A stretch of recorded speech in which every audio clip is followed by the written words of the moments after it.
All right, coming up next, we have Kathy Curto, who teaches at Sarah Lawrence College / the Writing Institute at Montclair State University, and is on the board of Italian American Writers, on the Italian American Writers Association. Excellent. Everybody give it up for Kathy Curto.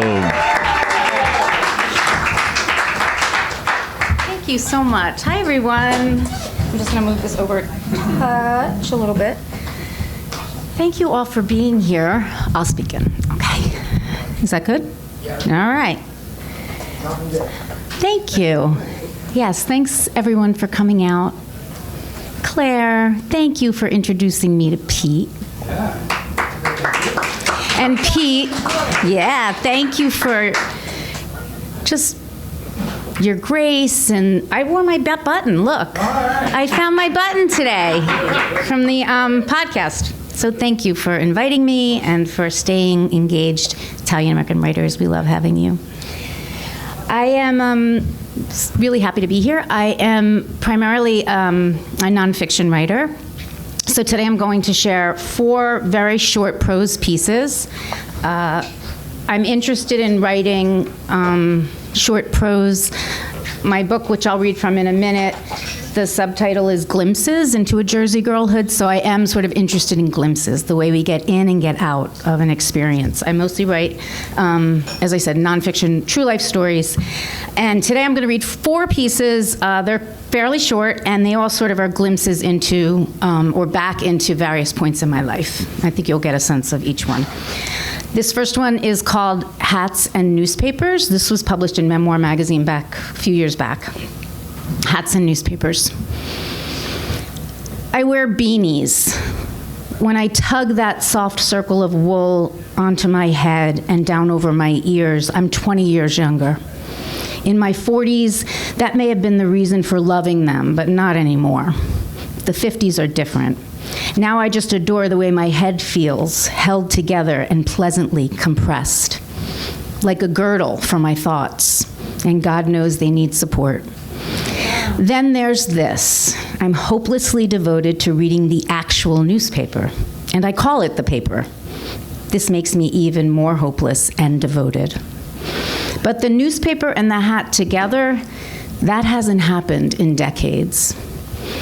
My father called me names, made me cry, and one time even threw my plate of Easter frittata at the wall because he said I was being fresh. But he was the best newspaper hat maker ever. When we made them together, mean names and hot tears and broken plates of frittata melted from my view. What I saw instead, ink-stained, rolling fingers folding paper creases with care, hands guiding mine, never pressing hard, never pinching, never hurting, thin smoke lines from his cigarette in the ashtray, rising from its tip. Unforgettable. They were newspaper masterpieces, edges crisp and sharp, corners tight.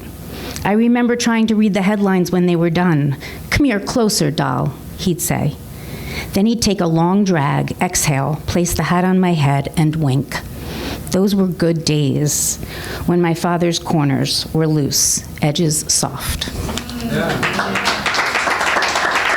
Thank you.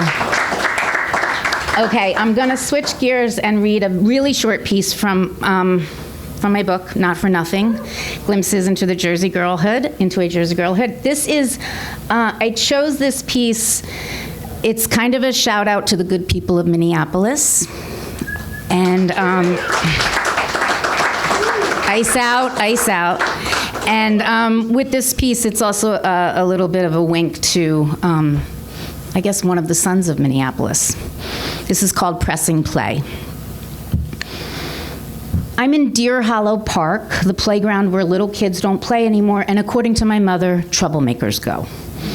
When Doves Cry is on my new Walkman, and I'm spooked because I've already played it 7 times over and over, and now I'm pressing play for the 8th time, which makes me think I might be going crazy.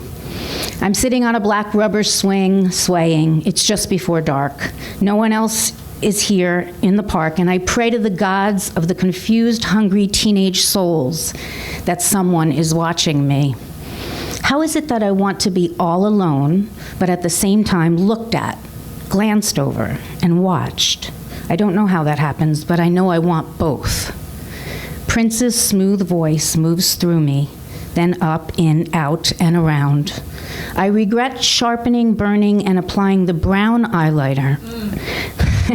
You remember that, right? The brown eyeliner to both the inside and outside of my eyelids this morning when I put on my makeup. I should have used black. There's a huge difference between the brown and the black, and even though I wasn't ready for the black this morning, I'm ready now.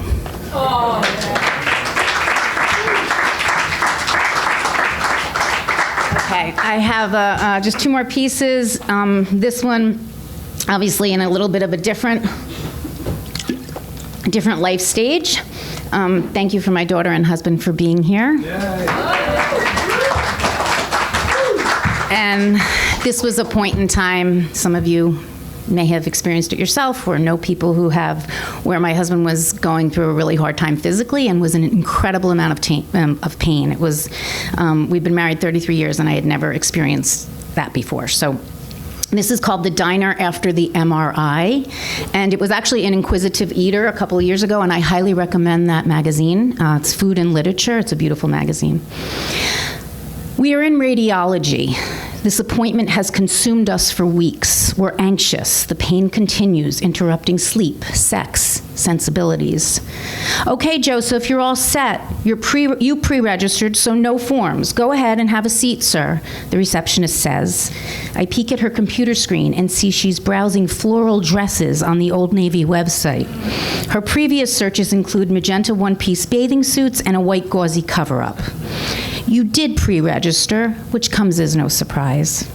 Always the one to pre-register, to read the fine print, to follow up, to check things and then check them again. It's precisely what I love and don't love about you. We take a seat, and I imagine our receptionist in Miami or Negril. She's wearing a cornflower blue sun hat. 30 years ago, we were on our honeymoon in Cefalù, Sicily, picking fresh figs in the orchard. Red pulp on our lips, mosquito bites on our ankles. We knew the bugs were bad that day, but we couldn't resist the fruit. But that was then. Today we are in radiology. On our drive home, we stop at the diner. I watch you look over the menu. I want you to have a hot breakfast. I want the coffee you're served to be from a fresh pot, and for the morning sun to stream through the window that hugs our booth, and for it to reflect off the sugar packet holder. Did they play music? I mean, during the actual test, I ask you, and then add, did you close your eyes when you were inside? I want to know that it was Judy Mowatt on repeat, and that your eyes were closed because you were asleep, pain-free and dreaming. You shake your head no to both questions, and I can tell from the shake I asked too many. I want you to be okay. There is so much to pick from on this menu, which is precisely why I love and don't love diners. I think about how marriage is just a series of decisions made in moments, hours, sometimes ones you make through decades, to pick the figs, to ask the questions. And today, too, decisions, yours, mine, and those of our soon-to-be vacationing receptionist. I'll have the Eggs Benedict, you say to our server, and then she turns to me. And you, dear? I'll take a Greek omelet with rye toast, please. But the whole time I'm thinking this, I'll have the usual, the tenacious, enduring, and beautiful usual. Thank you. And this is last piece. I'll just say for the writers, students, artists, teachers, everybody, I guess that's everybody. People, humans who are trying to figure something out. I'm trying to figure out, this hasn't been published yet. This was an exercise in trying to write a story in one sentence. So that's what this is. It's called To Do Tomorrow. I don't think I'm dying today, but if I am, here's what I'd like you to do tomorrow morning when I am not here anymore. : so I didn't use a period there. Just to let you know, like, I think about these things. Check the baby bird on the front porch, the one who lives in the hanging fern plant.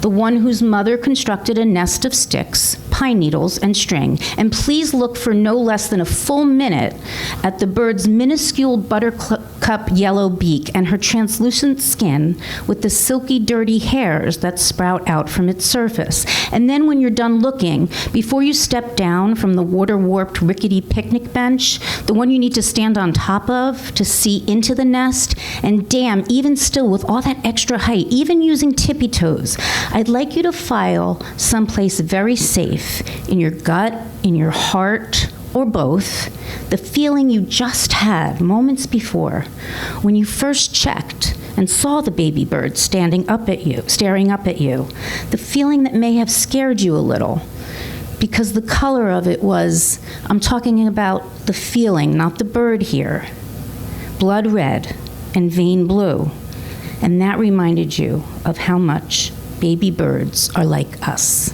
Oh, yeah. Thank you so much, and thank you again, Pete.